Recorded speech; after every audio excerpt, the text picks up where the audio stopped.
tuwing sa umaga, usapan sa Kanto Plaza. Bawat salita'y sinusukat ng mata ng masa. May pumapalakpak ng malakas, may tahimik lang sa gilid, habang ang katotohanan ay pilit na sumisilip.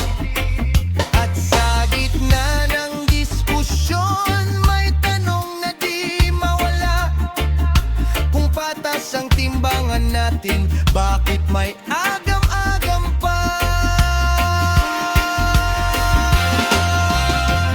Kongresong Kangaroocourt, bakit parang may script ang lahat?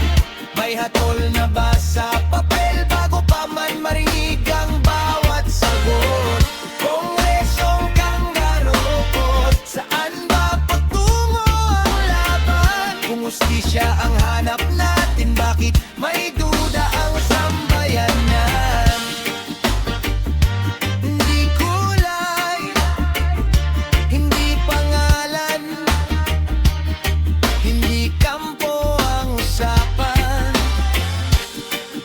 Ang tanong ng Brian ay simple lamang: patas pa ba ang timbangan? Kongresong Kangaroocourt, sana'y mali ang hinala, na may desisyong nakaukit bago pa marinig ang kabilang panig nila.